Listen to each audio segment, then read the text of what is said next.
guys, Mass here.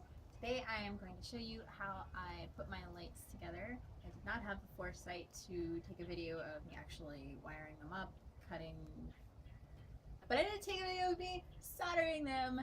It's my favorite part.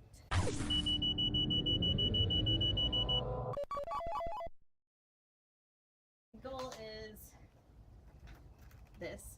It's going to light up and it's going to go inside my tabards for my Atris costume, and there's holes so they blink out of it. The idea was that she's been possessed by the Sith holocrons that she guards, and they have taken control of her from within. I wanted to kind of portray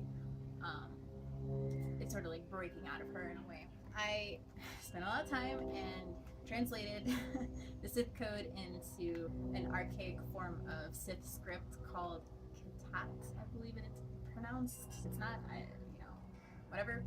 Wrote it all out, but then obviously it's very long, so I just kind of streamlined it into the 4 basic tenets of the Sith code: passion, strength, power, and victory. I have free on the belt. Yeah, that's also kind of the layout for my lightsaber that I had commissioned as well. It has those 4 words on it. This is the symbol for, I believe, SH. I didn't bring those. I should probably have brought the words so I could say what it was. It is a symbol, and this is the one that I soldered, and it's not very pretty. Alright, I'm gonna show you the soldering now, and we'll just fast forward through it and I'll talk over it. It'll be fun.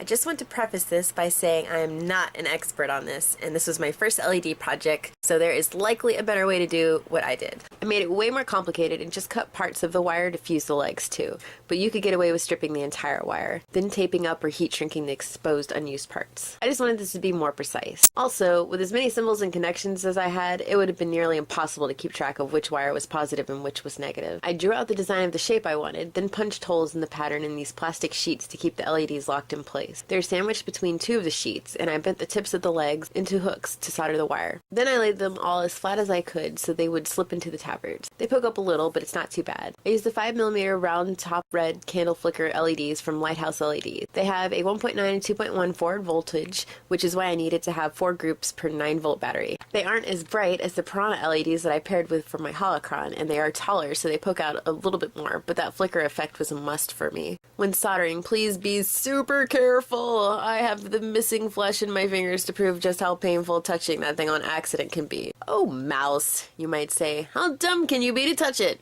Well, pretty dumb apparently. You have the tendency to want to put your finger close to where you're putting the iron, as if you were drawing, and the slightest distraction can screw you up. I have an aloe plant out back, which is very useful and prevented any scars, thankfully. I highly recommend using aloe if you happen to burn yourself. Instant pain relief. You should probably wear gloves, but I'm a rebel. Anyway, I started with the lead-free solder at first, but ended up using the lead type because it's much smoother. You want to tent the tip of the iron with the solder first to help the application. Then hold the iron under the leg that you are soldering and push the solder tip down onto it. Once it starts to melt, just bring your iron in a sweeping motion up and over, and it will create a nice little ball of solder. If you mess it up, it's okay. You can apply the iron to the solder and it will melt again, allowing you to move it around. Just be careful not to touch the plastic of your wire or get too close to the guts of the LED or it might blow it out. Make sure you clean the tip of the solder regularly while soldering to keep the junk off of it, as it'll make it more difficult to apply. Mine came with a rough sponge that I just put a little bit of water on to wipe off. So, this is the end result of the soldering. It's not pretty, but I don't care because you're not going to see it except for right now. The basic principle is you want to always have your positive going to positive, negative going to negative. It's actually really simple when you break it down.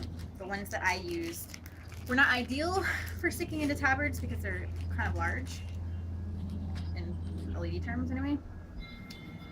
So they have 2 legs. The long one is the positive and the short one is the negative. The reason I got these, I had some, they were a little bit flatter, they would have worked a lot better, but I really wanted them to flicker, and since I'm just starting out with LEDs, I was not prepared to learn how to program. I decided to get ones that were already flickering, so you can kind of see that here. I don't know if you can really tell, it's kind of bright out here, but they sort of have a nice little flicker, and you can always test them using a watch battery. Just make sure you put the positive to positive, negative to negative. That's basically how this works. The way to get all of my lights together, which I have probably a little over 150 LEDs in my entire costume. I had to do what's called a parallel series. We broke it down just based on the voltage and everything. I'm using a 9-volt battery, so math. I had to basically create 4 different groups, and I could put as many LEDs as I wanted in there as long as I had 4 different groups connected to the battery. When you do a parallel series, that's when you're going to break that positive to positive, negative to negative. The first positive in your first group has to connect to the first negative of your second group, and so on and so forth. And then that'll make everything light up and not get all shorted out by the 9-volt battery. I think I only have like 20 LEDs in my belt, and it lasts like at least 13 hours. I didn't test it all the way, but it goes at least 13. I left it on straight. I know I could just use math, but I'm more practical. Math. I'm gonna light it up so you can see. Again, you can just use a watch battery to test one group. It's not gonna work for if I had all 4 groups connected. So see? And I don't know if you can tell if they are flickering in the video or not, but that's what they look like. And they'll just slip right into my tabards. I took a soldering iron and burned the shape of these symbols into the tabards. I did holes because like a full cutout was just going to look really bad. I used an interfacing in the tabards, not only to keep it sort of stiff, but also to diffuse the light a little. The interfacing helps diffuse them and spread them out, and also fill in the gaps where maybe there's a hole but there's not an LED. They have one direction, which is straight basically, and they're very bright. So coming through the tabard, it's just like a pinpoint of light. They're all lined up, and it gives kind of like a cool orangey red lava effect underneath, which is totally what I was going for. The daytime, they're not perfect, but in darker settings, they really show up really well. Even indoors, they show up really well. So this is my first LED project, so it's really kind of, I feel really proud. If you liked my video or any of my videos, just make sure you subscribe, or you can check out my other cosplay, or music, or video games. I am trying to do music on Mondays, first Monday of every month, arcade unboxing last week of every month, video games on Friday, whether it's a clip or streaming on Twitch.